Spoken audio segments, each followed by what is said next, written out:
Bonjour, bonsoir, selon l'heure dans laquelle vous nous suivez, que Dieu soit béni pour ce moment de partage. Donc c'est une nouvelle activité, ça c'est la deuxième fois qu'on va partager la parole de Dieu. Donc les samedis passés, donc on a commencé sur le fondement de la foi chrétienne. On a compris que la foi chrétienne c'est comme une maison. Comme toute maison, pour être solide, elle a besoin d'un fondement, d'un véritable fondement, d'une véritable fondation. Sans la fondation, quel que soit tout ce que les gens vont voir de l'extérieur, sans le fondement, cela ne va pas durer, ça va tomber. C'est pareil avec la foi chrétienne. Donc, on a vu le passage de Salomon. Salomon qui construisait les temples, symbole de la foi chrétienne. Parce que les temples représentaient le Christ. Et donc, qu'est-ce que Salomon a dit? Salomon a choisi des blocs de pierre comme fondement. Donc, nous avons besoin d'avoir des blocs de pierre comme fondement. Comme fondement, les dimanches et les vendredis, les samedis passés, on avait vu le premier fondement de la foi chrétienne, c'était la Bible et la parole de Dieu. Parce que sans la Bible, on ne peut pas parler de la foi chrétienne. Sans la Bible, on ne peut même pas parler de Dieu ni de Jésus parce que tout est dans la Bible. Si aujourd'hui nous parlons de Dieu, si aujourd'hui nous parlons de Jésus, si aujourd'hui nous parlons de la vie éternelle, si aujourd'hui nous parlons de jugement, de péché, tout ce qui est lien avec la spiritualité, c'est à partir de la Bible. C'est pourquoi nous avons compris que la Bible est le premier fondement. Donc la Bible et la parole de Dieu, c'est le premier fondement. Parce que même pour connaître la pensée de Dieu, tout passe par la Bible. Donc c'est important, mes bien-aimés, de réaliser les choses de cette façon. C'est-à-dire sans la Bible, on ne peut pas parler de la foi chrétienne. Sans la Bible, on ne saura rien de Dieu, ni de Jésus, ni de l'enfer, ni du paradis. Donc, c'est la Bible qui nous donne la connaissance que nous avons. En tout cas, que Dieu soit béni. Aujourd'hui, on va continuer. Je vais lancer. Non, pour les gens qui sont chez nous. Dans le groupe. Le groupe. Non, les liens, il y a les maris, les Guillaume, les gens qui sont dans le chambre. Donc, sans la Bible, on ne peut pas connaître Dieu. Donc, aujourd'hui, nous allons voir le deuxième fondement. Donc, on a compris les samedis passés, le premier fondement, c'était la Bible, la parole de Dieu, parce que tout tourne autour de la Bible. La Bible, c'est aussi la boussole. La Bible, c'est aussi les limites, c'est-à-dire ce que nous avons besoin, c'est dans la Bible. Alors, en lisant la Bible, nous comprenons que le deuxième fondement ne peut être que Jésus, le Fils de Dieu.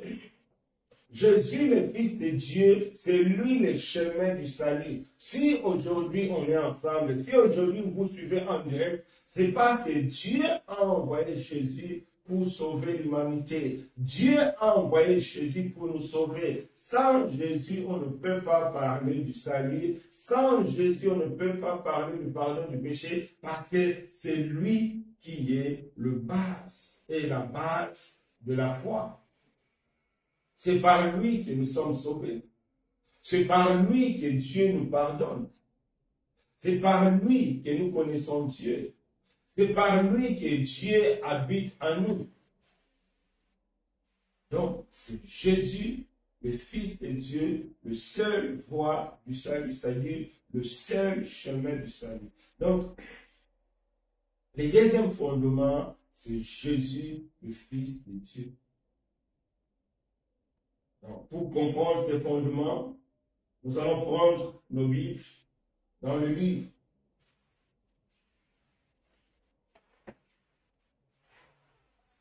Donc, on va voir l'épître aux Éphésiens, chapitre 2. Cette épître nous montre vraiment que c'est Jésus. Sans Jésus, nous sommes perdus. Sans Jésus, nous sommes loin de Dieu. Sans Jésus, on est séparés éternellement avec Dieu. Donc, je peux demander au frère Frédéric de nous lire Éphésiens chapitre 2, tous les chapitres 2, et après on va prendre des passages pour expliquer. Donc, au nom du Seigneur, vous étiez morts par vos offenses et par vos péchés, dans lesquels vous marchiez autrefois, selon le train de ces mondes, selon le prince de la puissance de l'air, de l'esprit qui agit maintenant dans le fils de la rébellion. Nous tous aussi, nous étions de leur nombre, et nous vivions autrefois selon le convoitise de notre chair, accomplissant les volontés de la chair et de nos pensées. Et nous étions par nature des enfants de colère, comme les autres. Mais Dieu, qui est riche en miséricorde, à cause du grand amour dont il nous a aimés, nous qui étions morts par nos offenses, nous a rendus vivants avec Christ. C'est par grâce que vous êtes sauvés. Il nous a ressuscités ensemble et nous a fait asseoir ensemble dans le lieu céleste en Jésus-Christ, afin de montrer dans le siècle à venir l'infinie richesse de sa grâce par sa bonté envers nous en Jésus-Christ. Car c'est par grâce que vous êtes sauvés, par le moyen de la foi, et cela ne vient pas de vous, c'est le don de Dieu. Ce n'est point par les œuvres afin que personne ne se glorifie. Car nous sommes son ouvrage, ayant été créés en Jésus-Christ pour de bonnes œuvres que Dieu a préparées d'avance afin que nous le pratiquions. Oui, donc si on veut s'arrêter là pour comprendre, ici, Paul a dit quelque chose de très intéressant. Verset 2. Nous qui étions morts par nos offenses, nous avons rendu à la vie avec Christ. C'est par la grâce que vous êtes sauvés. Ce passage résume tout. C'est-à-dire, avant de connaître Dieu par Christ, on était mort par nos offenses, la vie du péché. C'est vrai, quand on vit dans le péché, tout ce qui saute aux yeux, c'est le plaisir. Oui, le péché procure le plaisir. Le péché procure un profit.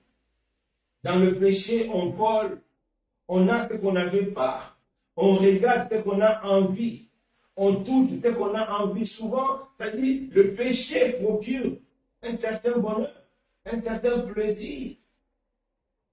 Mais Paul nous fait comprendre que tout ce que le péché procure, en réalité, c'est la mort vis-à-vis de Dieu. C'est la mort sur le plan spirituel. Le péché procure la mort. Le péché nous sépare de Dieu. Le péché nous rend rebelles. Mais Paul ajoute qu'en Christ, Dieu nous donne la vie. La vie que le péché nous a volée. Parce que le péché nous ramène la mort. En Christ, nous avons la vie. Donc c'est Jésus qui est l'auteur de notre vie. Le péché nous donne la mort. Le péché nous sépare de Dieu. Le péché nous rend rebelles face à Dieu. Mais Christ nous donne la vie. Donc en Christ, Dieu oublie qu'on était des pécheurs. En Christ, Dieu oublie nos péchés. En Christ, Dieu oublie tout. Et Dieu nous donne la vie. C'est ce que Paul nous a expliqué dans ce passage. C'est pourquoi nous avons dit que Jésus est le deuxième fondement. Parce que c'est en lui que nous avons la vie éternelle. En lui, nous quittons l'état de la rébellion à l'état de sauver. Tu vois, donc en Christ, il y a vraiment tout un monde qui change. Toute une nature en nous qui change. Donc, mes bien-aimés, nous devons chercher à comprendre qui est Jésus. Nous devons chercher à comprendre l'œuvre que le Seigneur est venu accomplir. Parce que la compréhension de cette œuvre change tout en nous. La compréhension de cette œuvre modifie tout en nous. C'est ce que l'apôtre a résumé dans ce chapitre et dans ce verset 5. Éphésiens 2, verset 5. Nous qui étions morts par nos offenses. Oui, par nos offenses. Personne ne va subir la punition à cause des offenses de l'autre, mais non par nos offenses. Tu seras condamné à cause de tes erreurs, à cause de tes péchés. Personne ne va subir la condamnation à la place de l'autre, non. Mais en Christ, il nous a rendu la vie avec Christ. C'est par la grâce que nous sommes sauvés. Donc, Jésus est la grâce de Dieu. Jésus est la faveur de Dieu. Donc en Christ, Dieu ne regarde pas combien de péchés tu as fait. Dieu ne regarde pas la taille de nos péchés. Dieu ne regarde pas la nature de nos péchés. Mais en Christ, Dieu nous pardonne. En Christ, Dieu nous sauve. En Christ, Dieu oublie tout. Il oublie tout. Il ne veut même plus penser à ça. En Christ, il nous donne la vie. C'est important, mes bien-aimés, de comprendre. Parce que si on veut retourner au commencement, dans le jardin d'Éden, Dieu avait donné un commandement, le premier commandement même du monde que Dieu avait donné à l'homme. On peut voir ça dans Genèse 2, verset 17. Si le frère Philippe peut nous lire.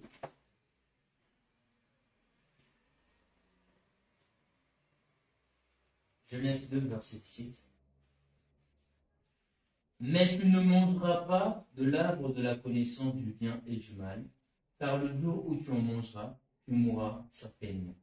Oui, donc, c'est pas le premier commandement. Dieu a dit à l'homme, tu peux tout manger. Adam, tu peux tout manger, mais sauf là, la connaissance du bien et du mal. Le fruit qui est là, tu ne vas pas manger. Le jour où tu en mangeras, tu mourras. Nous connaissons tous la suite. Nous connaissons tous l'histoire. Adam et Ève ont mangé, mais ils étaient encore vivants. Donc Dieu ne parlait pas de la mort et de la mort physique.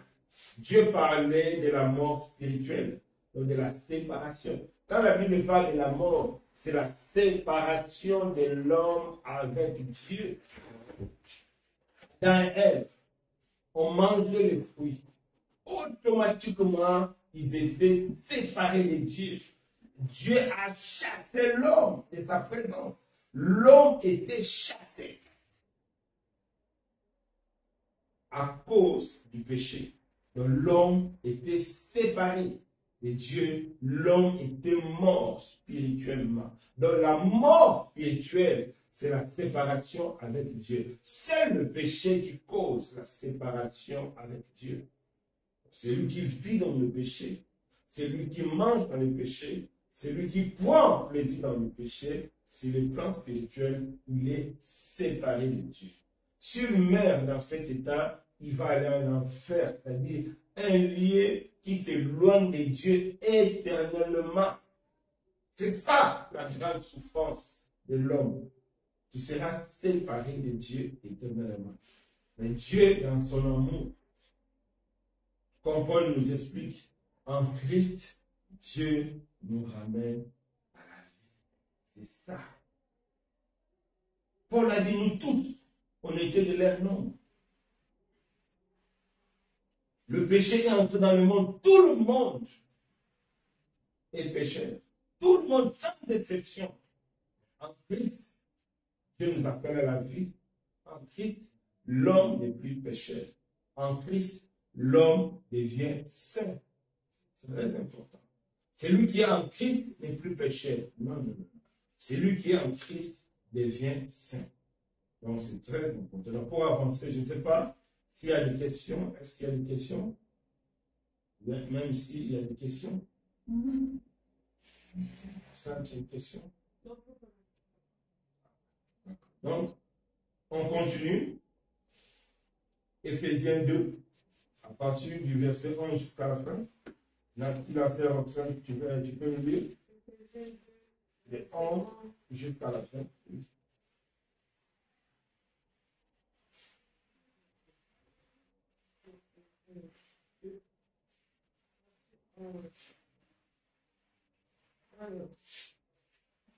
C'est pourquoi, vous autrefois païens, dans la chair, appelés incirconcis, par ceux qu'on appelle circoncis, et qui le sont en la chair par la main de l'homme.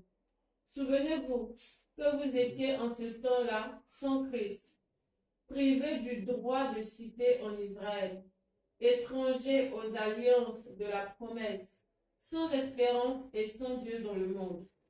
Mais maintenant, en Jésus-Christ, vous qui étiez jadis éloignés, vous avez été rapprochés par le sang de Christ.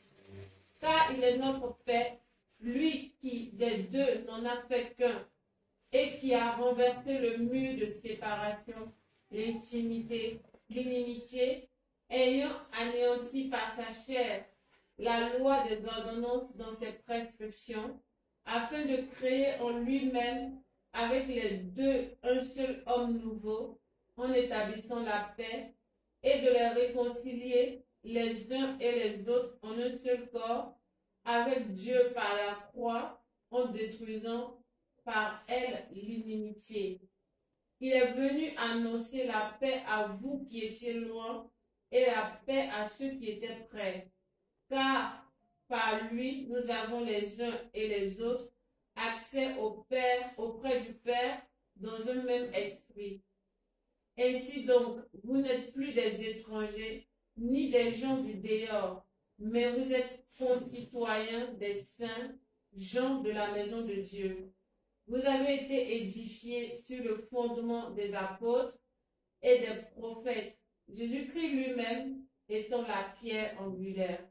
En lui, tout l'édifice, bien coordonné, s'élève pour être un temple saint dans le Seigneur. En lui, vous êtes aussi édifiés pour être une habitation de Dieu en esprit. Amen. Au début, Paul dit, vous étiez morts dans vos péchés. Mais à partir du verset 11, c'est ce que Paul nous dit.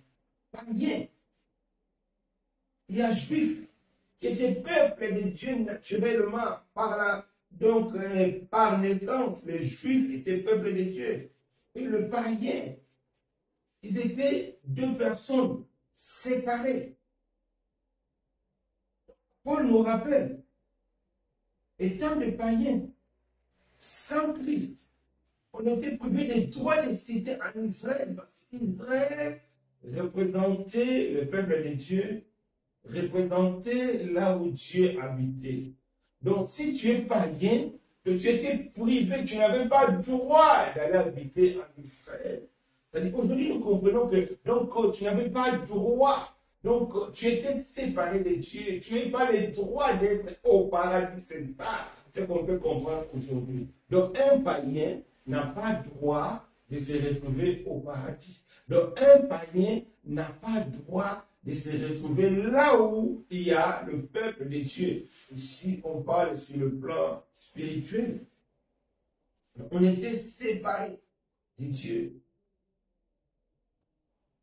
Donc, étrangers aux alliances de Dieu. Vous savez, Dieu n'agit pas parce qu'on a demandé, Dieu n'agit pas parce qu'on a besoin. Non, Dieu agit parce qu'on a un contrat avec lui. Parce qu'on a une alliance avec Dieu. C'est ça qui pousse Dieu à agir. C'est ça qui oblige Dieu à agir. Oui, on peut parler de l'obligation parce qu'il y a une alliance. C'est comme dans un couple. L'homme a les droits sur la femme à cause de l'alliance. La femme aussi a ses droits chez l'homme à cause de cette alliance qui lie l'homme et la femme.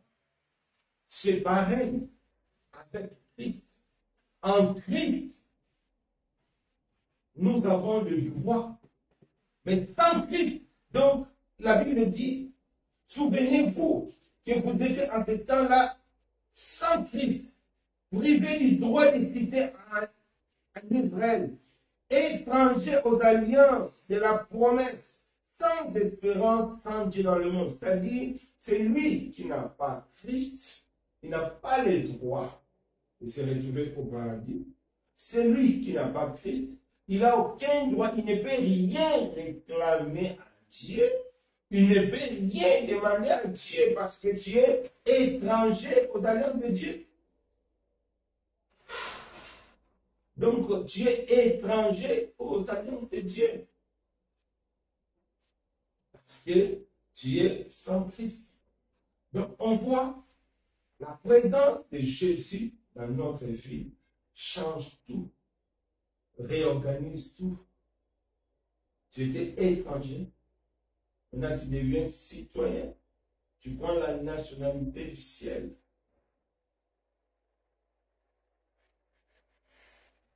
La garantie de ne plus être refoulé. La garantie d'être fils de Dieu à cause de Jésus.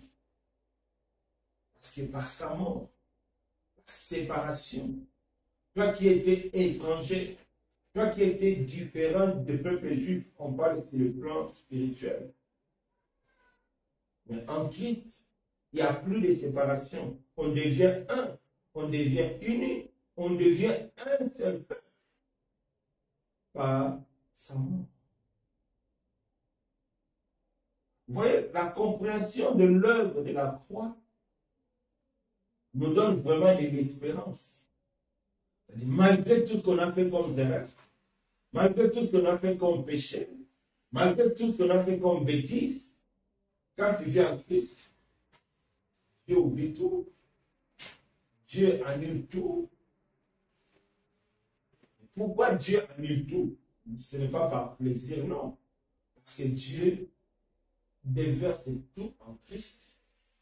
Christ est mort pour toi. Dieu, par la mort du Christ, la justice est accomplie. N'oubliez pas, qu'est-ce que Dieu a dit dans le jardin d'Éden? Les jours où tu en mangeras, tu mourras. Dieu ne change pas sa parole. Dieu a dit, tu mourras, tu devais mourir. L'homme doit mourir. Mais quand Christ accepte de mourir à la croix, Dieu va tomber sur lui tout ça. Prenez un peu nos Bibles. Ésaïe 53, il y a un passage. La Bible dit quelque chose de très intéressant. Ésaïe 53.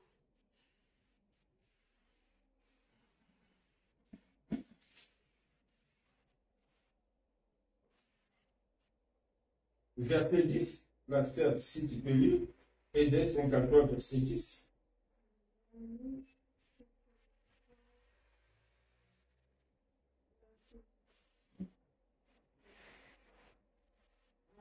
Je lis la parole du Seigneur. Il a plu à l'Éternel de le briser par la souffrance. Après avoir livré sa vie en sacrifice pour le péché, il verra une postérité et prolongera ses jours. Et l'œuvre de l'Éternel prospérera entre ses mains. Oui. Donc il a plu à Dieu. Dieu prend plaisir. Dieu a pris plaisir, un plaisir de briser à la souffrance. Après avoir livré sa vie en sacrifice, c'est-à-dire la mort de Jésus. C'est vrai, la mort, c'est quelque chose d'horrible, de tristesse. Mais cette mort-là, je prends plaisir. Parce que par cette mort-là, Dieu aura une prospérité. Par cette mort-là, l'œuvre de Dieu va prospérer. Donc, ce n'est pas une mort vaine, mais c'est une mort qui va rapporter beaucoup. C'est-à-dire, c'est pareil avec les hommes. Quand tu acceptes de mourir avec Christ, ce n'est pas une mort vaine. C'est une mort qui va te donner un bénéfice. Quel est le bénéfice? La vie éternelle. Tu meurs, tu perds pour gagner. Il faut perdre pour gagner. Dieu a perdu Christ, un fils, mais par sa mort, Dieu va gagner une vie. N'ayons pas peur de donner notre vie en Christ. Mourir veut dire se séparer. Christ nous donne la capacité, la possibilité de se séparer du monde, de se séparer du péché. Donc Christ rend, ça dit, Christ nous rend capable de faire des choses qu'on ne pouvait pas faire. C'est pourquoi verset 10, donc Éphésiens, qu'est-ce qu'il dit? Donc nous sommes son ouvrage et été créés en Christ. Ça dit par Christ, Dieu recrée le monde. C'est comme ça dit, en Christ, il y a un deuxième monde. C'est ça. Ça dit Dieu crée un deuxième monde. Donc Dieu nous fait retourner encore dans sa présence. C'est-à-dire, tout ce que l'homme avait perdu, en Christ, l'homme récupère. C'est-à-dire la vie éternelle que l'homme a perdu. C'est ça qui est important. C'est vrai, il y a certaines choses dont l'homme ne récupère plus. Par exemple, dominer sur les animaux. Non, aujourd'hui, si tu vois un lion, il faut fuir. Mais face à la mort, on ne va plus fuir. Face à Satan, on ne va plus fuir. Là, l'homme récupère la force donc, en Christ. Donc, c'est important de nous. Parce qu'en Christ, nous avons la vie éternelle. On peut encore lire 1 Jean 5, verset 11. 1 Jean 5, verset 11. 1 Jean 5, verset 11.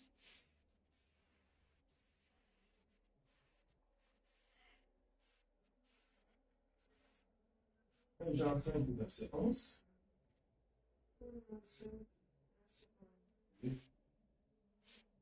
Et voici ce témoignage. C'est que Dieu nous a donné la vie éternelle et que cette vie est dans son Fils. Oui, donc, c'est un témoignage que Dieu rend. Dieu nous a donné la vie éternelle. Mais cette vie est dans son Fils. Donc, celui qui veut recevoir la vie éternelle de Dieu doit d'abord recevoir Jésus. C'est pourquoi nous disons que Jésus est le fondement de la foi chrétienne. Donc, si tu veux avoir la vie éternelle, donne la vie à Jésus. Laisse Jésus entrer dans sa vie. Dieu va tout oublier dans le passé. C'est pourquoi dans le passage le plus célèbre de la Bible, Jean 3, verset 16, il dit quoi? Dieu a tant aimé le monde, il a donné son Fils aîné, afin quiconque croit ne périsse plus, qu'il ait la vie éternelle. Et verset 18, il dit quoi?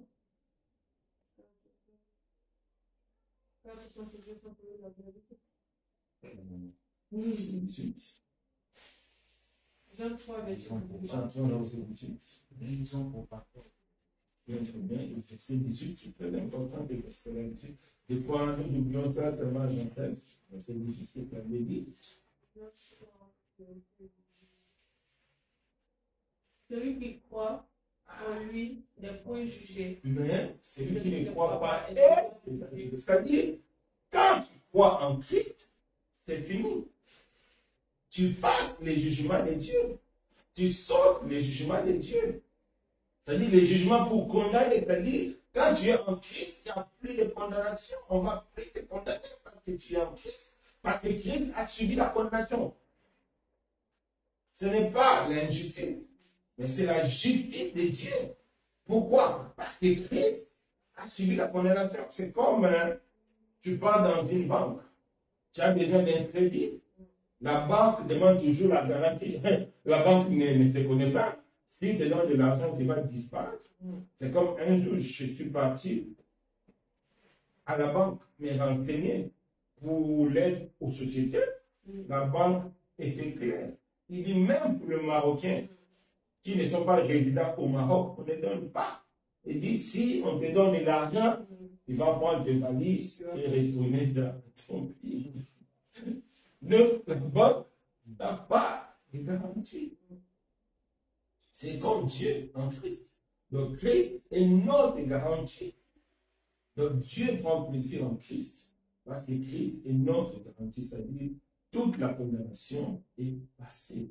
Donc quel que soit ce qu'on a fait comme péché, quel que soit ce qu'on a fait comme erreur, quel que soit ce qu'on a fait comme désobéissance, si tu viens en Christ, Dieu oublie tout.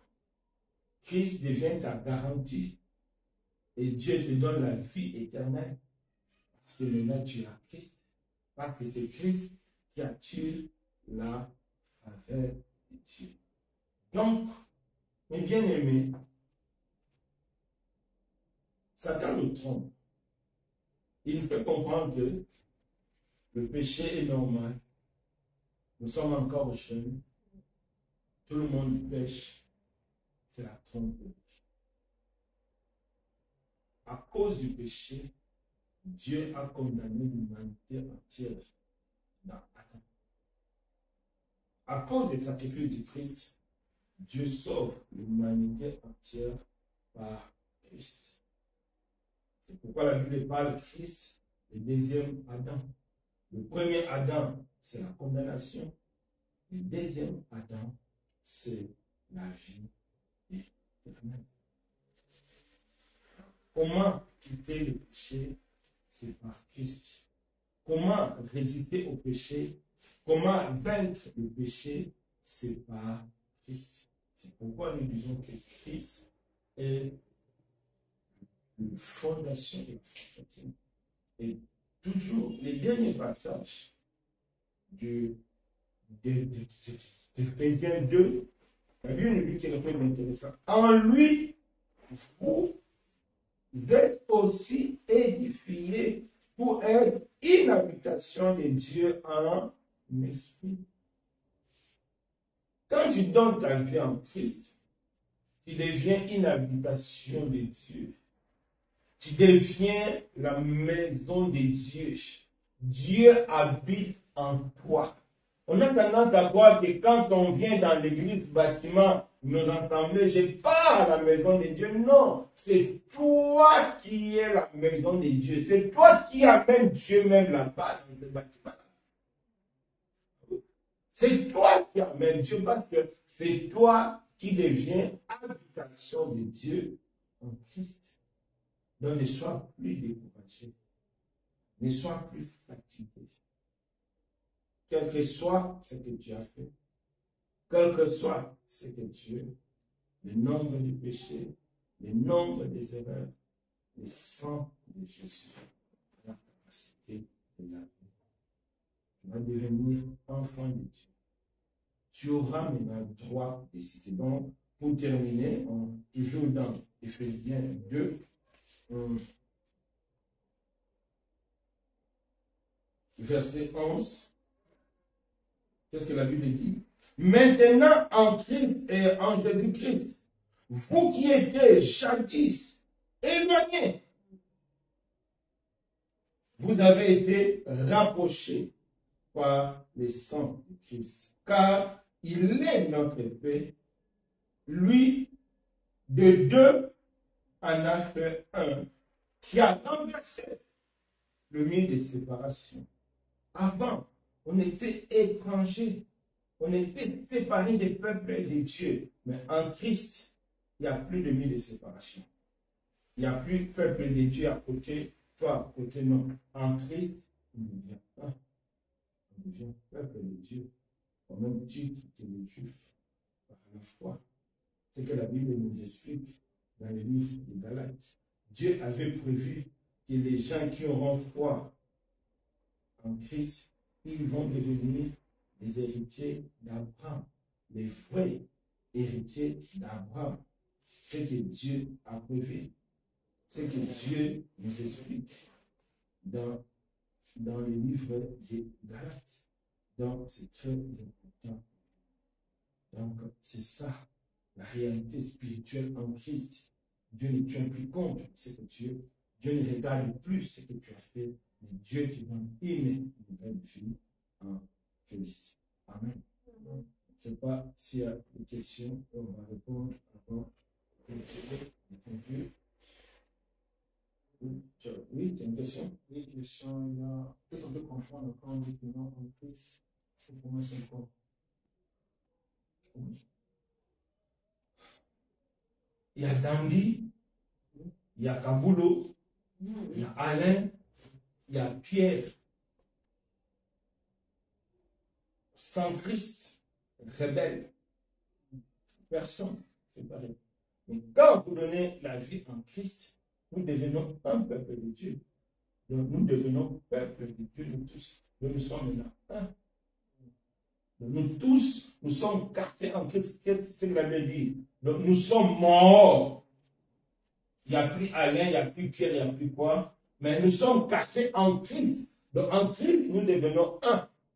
Donc nous formons le corps de Christ. Donc nous sommes plusieurs, mais dans un seul corps. C'est comme toi. Tu as les yeux, tu as le nez, tu as la bouche. Tu vois plusieurs membres, mais ça forme un corps. Si on enlève l'œil, tu ne seras plus normal.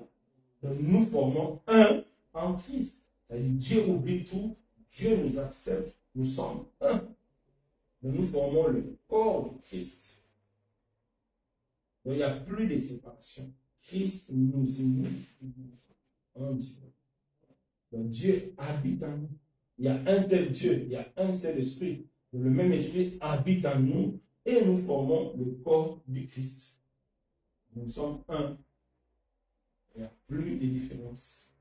On a un seul esprit qui habite en toi, le même esprit qui habite en toi, le même esprit qui habite en moi. Alors, nous formons le corps du Christ. Bien que nous sommes des membres différents, mais un seul corps qui est Christ, donc, qui est l'Église. Non, je comprends. Quelle est ta question? Ok, deux questions. Oui. Une petite explication concernant la mort dont le bien-aimé Paul parle dans le chapitre 5. On parle bien de la mort spirituelle. Okay. Dans de cette mort spirituelle, on peut séparer la Bible en deux parties, l'avant et l'après-Christ. Le bien-aimé Paul dit, nous qui étions morts par nos offenses. Et le verset 14, on dit, car il est notre paix, lui qui de deux en a fait un. Le deux, c'est juif et païen. Donc, on peut dire que tous les juifs qui n'ont pas accepté Christ sont jusqu'à présent morts. Séparés de Dieu. Séparés de Dieu. C'était juste ça. C'est que je voulais savoir. C'est-à-dire, quiconque n'a pas Christ est séparé de Dieu, est mort. Parce que les Juifs, c'est le peuple de Dieu. Mais Dieu les avait donné la loi. Quel était le but de la loi? C'était pour les faire comprendre que de vous-même, vous ne pouvez pas être sauvés. Le but de la loi, c'était de ramener les Juifs par la foi en Dieu. Donc, la loi devait leur faire comprendre que non, vous êtes faibles. Vous devez croire à celui que Dieu va envoyer. La loi devait leur permettre de comprendre. Malheureusement, ils sont restés dans la loi. D'autres refusent même. Ils ont créé les trucs, les rabbins, tout ça. Ils sont séparés de Dieu. C'est pourquoi nous devons même prier pour eux, pour que Dieu illumine leur cœur, qu'ils acceptent le Seigneur. Mais Dieu, par sa grande miséricorde, Dieu n'a pas abandonné ce peuple. Un jour, Dieu le fera comprendre. Ah, c'est vraiment celui-là que vous devez accepter pour être. Donc, on peut rajouter à ces passages-là le chapitre de Romains 11, 32. Là, on dit que Dieu a confirmé tous les hommes dans la désobéissance.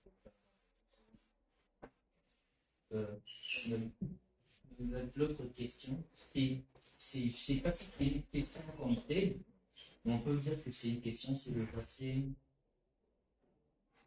21. On dit. Verset 21. Quel passage? Éphésiens.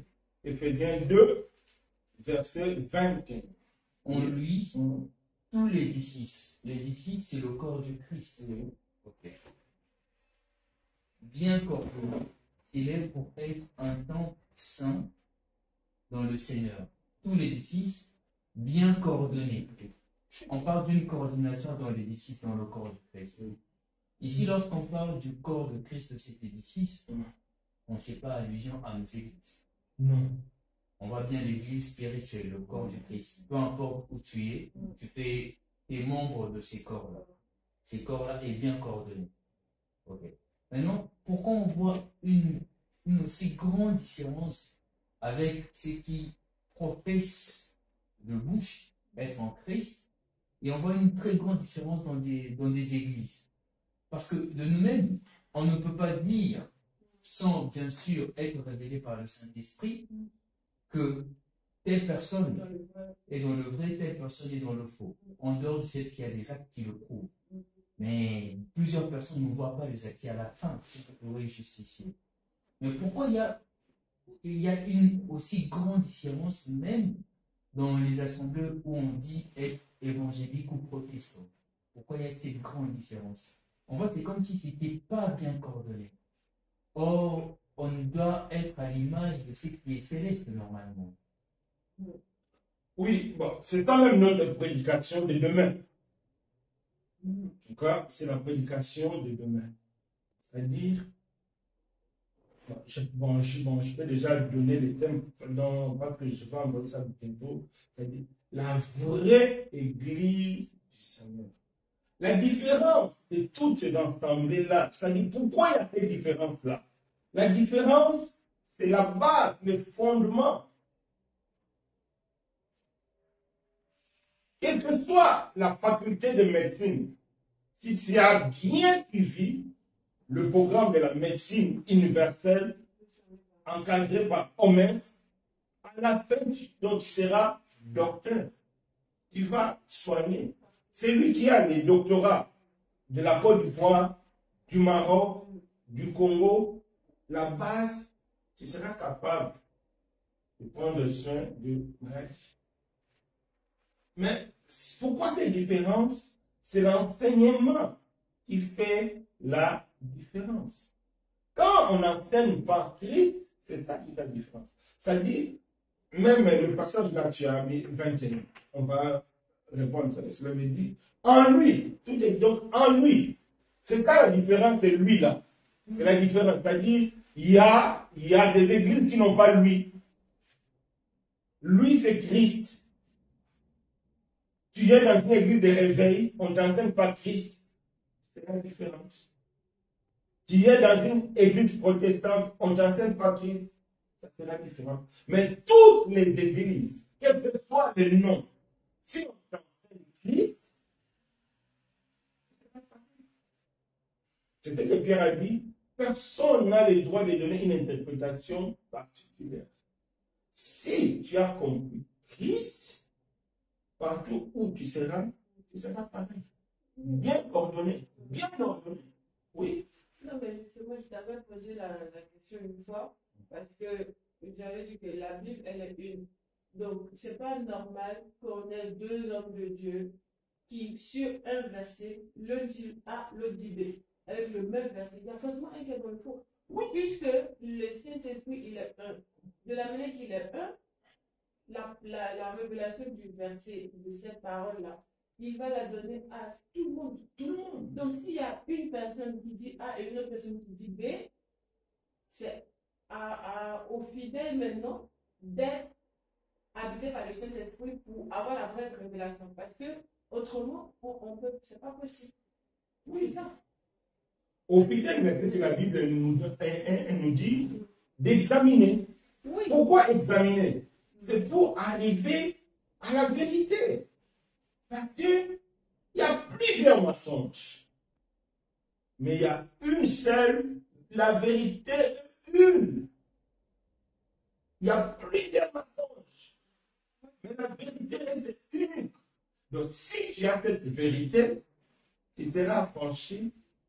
Parce que c'est quoi une église? Bâtiment que nous avons. Quelle est la finalité des ensembles? C'est pour nous aider à arriver à l'état parfait de Christ. C'est-à-dire, c'est pour nous aider à manifester la nature du Christ. les dimanches passés, si on était attentif, pourquoi on est insensé? Parce qu'on n'a pas l'appel à Christ. Qu'est-ce que Pierre a dit? C'est parce que c'est lui qui vous a appelé. Et saint, vous aussi, soyez saints. C'est ça. C'est ça qui fait la différence. C'est l'intérêt. Parce que quand un pasteur prêche avec l'intérêt que tu deviens chrétien, même s'il est dans le rêve, des fois inconsciemment on est dans le rêve. Dieu sait que non. Alain est dans le rêve parce qu'il n'a pas cette connaissance-là. Mais son intention est vraiment que les gens deviennent des vrais chrétiens. Le Saint-Esprit nous aidera à compenser cette rêve-là, à nous éclairer. Là où on est dans le rêve, le Saint-Esprit va nous éclairer. Mais si nos intentions ne sont pas bonnes, nous serons dans le rêve. Donc nous serons dans l'obligation de quitter cet ensemble, de quitter cet homme de Dieu, parce que son intention n'est pas bonne. Il est un commerçant. C'est un instrument du diable. Il ne va jamais arriver à la connaissance parce que le début est foutu. Maintenant, si ton cœur est vraiment disposé, Dieu te fera comprendre. Dieu va t'ouvrir les yeux. Tu vas vite quitter là-bas. Dieu va te ramener. Parce qu'en réalité, c'est Dieu qui choisit pour nous les bons ensembles. Acte 2, je crois, chapitre 49, qu'est-ce que ça veut dire? Ça dit, Dieu, il ajoute dans l'Église ceux qui étaient sauvés. C'est ça, ma sœur, la différence. C'est vraiment la vérité c'est la vérité qui fait la différence. Oui, mais c'est pas ça. Oui, la vérité fait la différence, c'est la Bible. Oui, c'est la Bible, la vérité. Mais le problème maintenant, c'est comme on dit. Tous les hommes de Dieu se basent sur cette Bible-là, la même Bible. Ils lisent les mêmes versets. Mais le seul problème pour un même verset, tu peux avoir 10 000 interprétations. Oui, mais c'est l'intérêt qui crée des interprétations. Par exemple, d'accord, mais pour le fidèle qui écoute, c'est à lui maintenant d'être, comme tu as dit, disposé d'avoir le Saint-Esprit pour pouvoir l'éclairer, parce que même si tu veux examiner et que tu lis, si tu n'as pas le Saint-Esprit, évidemment, tu ne vas rien comprendre. Tu vas finir par prendre un comme ça au hasard.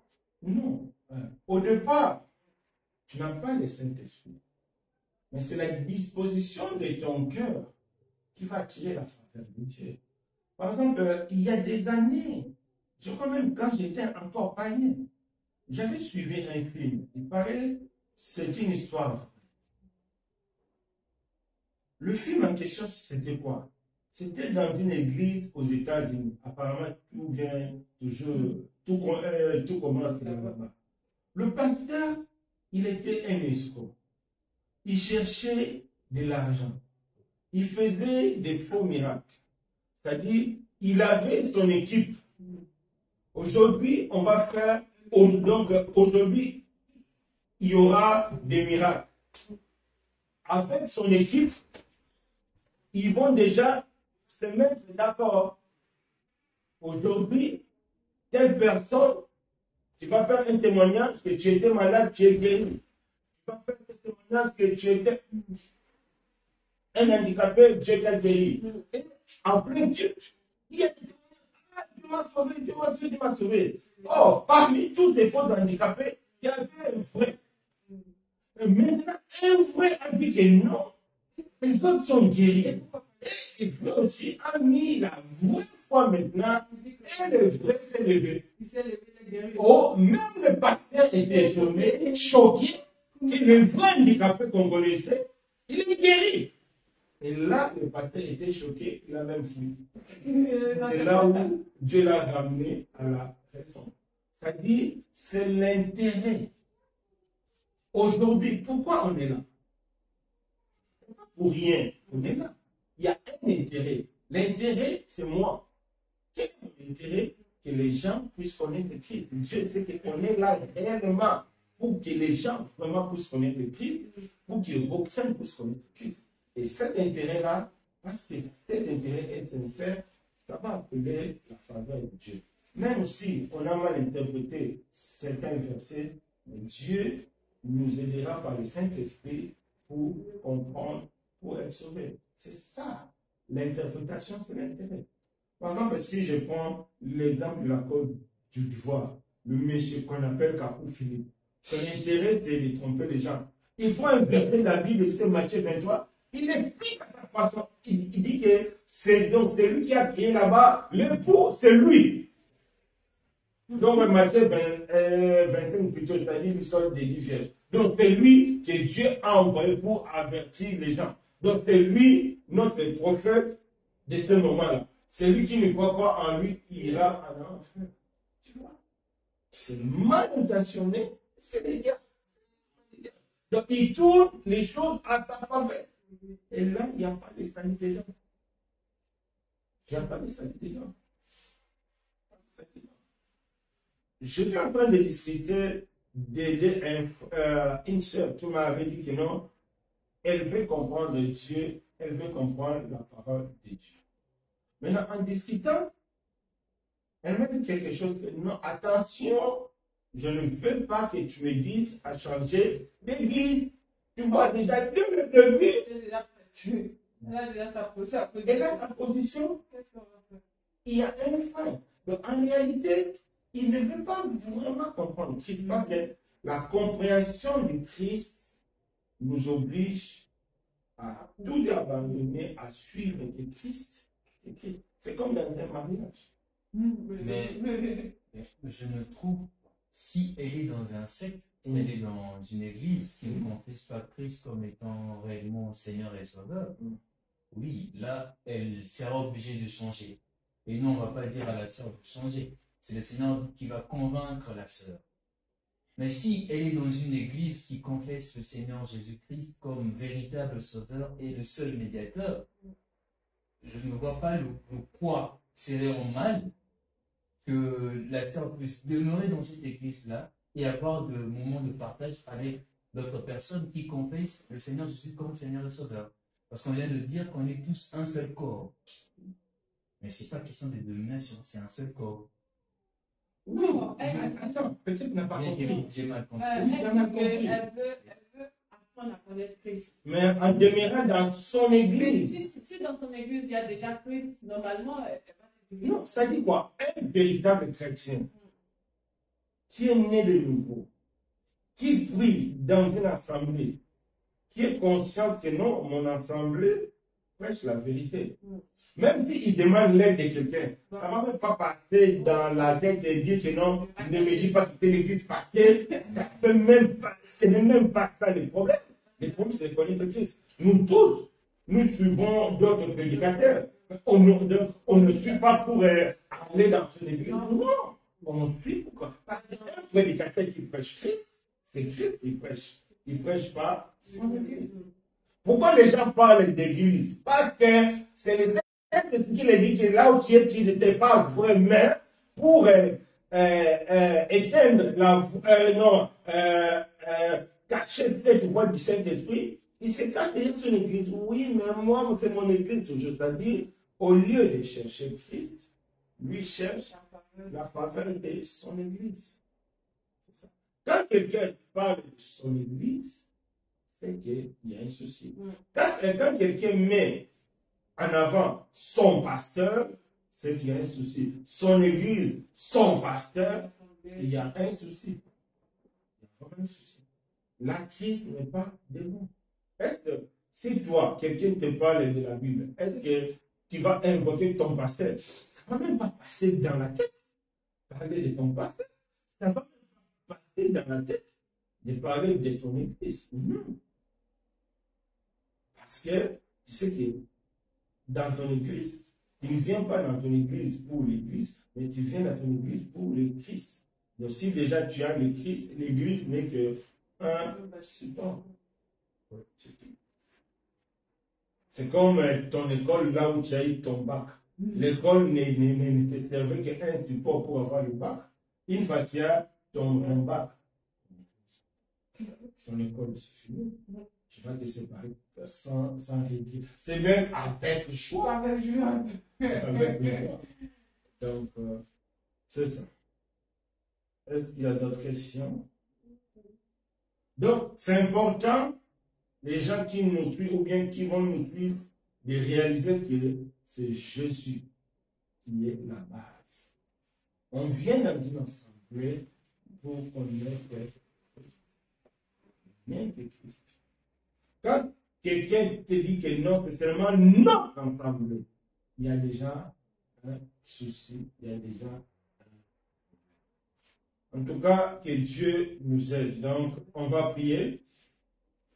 Merci pour ta grâce, merci pour ton amour, merci pour tes bienfaits. Aide-nous, Seigneur, à connaître que Jésus, pas autre chose que Jésus. Pardonnez-nous quand on était dans nos pensées, dans nos idées, dans nos erreurs. Oh Dieu, efface tout ça et fais-nous grâce de connaître que Jésus. Rien que Jésus. Merci Seigneur. Au nom de Jésus-Christ. Amen. Amen. En tout cas, que Dieu nous bénisse. Amen. Je fais le béni, vous allez me faire. Le béni, je fais.